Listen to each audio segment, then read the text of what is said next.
Welcome back, everybody. The esteemed Michelin Guide finally came to Texas and served up awards to excited chefs and restaurants throughout the state. Austin walked away a big winner, which we're proud of, and our friend Ali Khan is here to talk to us about some of the restaurants who got honored. Ali, good morning. Kind of love the zinger. It is from my blog post, so I'm like, wow, you just took some of the work I had. That's exactly how it went down. So I plagiarized. Yeah, no. You played the part. You didn't plagiarize, you played the part. So just quickly getting into it, yes, the Michelin Guide, this esteemed international guide. Yeah, it's a tire company, right? They came to Texas. Is it a tire company? Yeah. Oh, it's the same thing? The whole thing, honestly, here's the big smasheroonie. Okay. It's probably one of those original pieces of branded content. It's the tire company, made in France, and they were like, okay, cool. So we have this thing called a car, and the car needs tires. How do we convince people to, drive? Oh, Let's give them a restaurant guidebook. That's all it is. Oh. That's its inception. And then it's grown.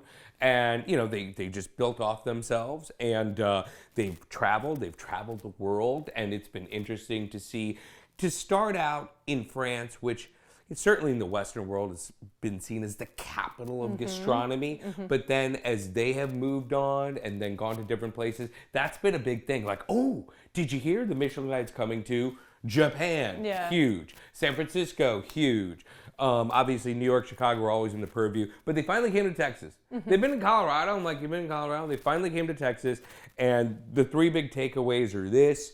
Out of, I'd say 15 one-stars that they gave to the state of Texas, 4 were barbecue. Okay, that's saying something. That's the largest allotment of any single cuisine in the state of Texas, so barbecue came out as a big winner. And Austin came out as a big winner too. They edged out Houston with more 1-stars.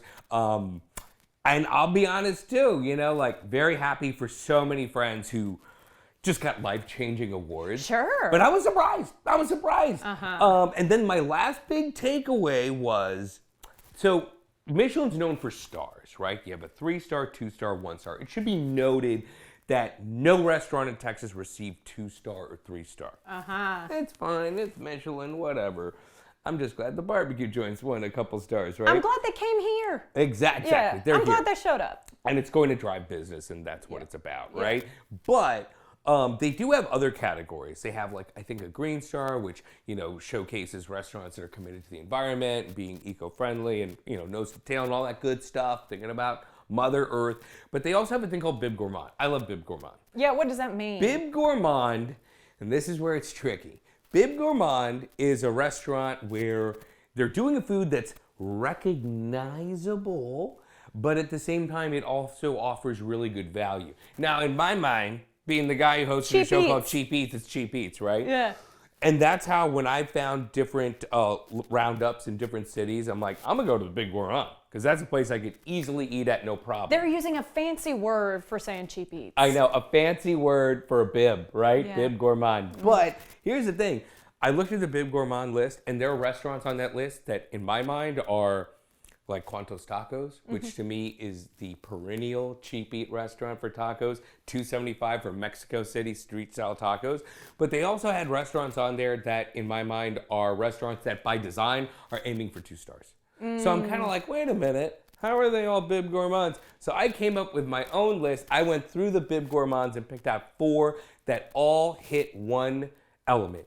You can eat there for $20 a person before tax, tip, and drink. Okay, we're in the last minute. I hate that we never have enough time with you. I know. Okay, so we've mentioned Quantos Tacos. Quantos Tacos. Let's talk about the next one, Ramen del Barrio. Ramen del Barrio. So literally, it's a fusion, if you will, of ramen and Mexican flavors, but it's a balancing act. That's an excellent place.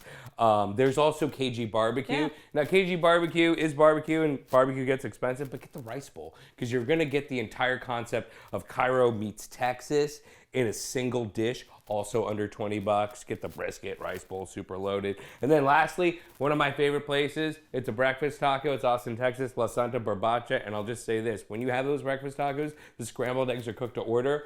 Once you go there, you cannot go back. It'll spoil you for life. So you can't have breakfast tacos anywhere else? Unless they cook the eggs to order. Sorry. Well, that means La Santa Barbaccia is doing good stuff. Heck yeah. Ali, of course, that was a history lesson, that was a documentary, that was a lot all in one. Got a little documentary on this one.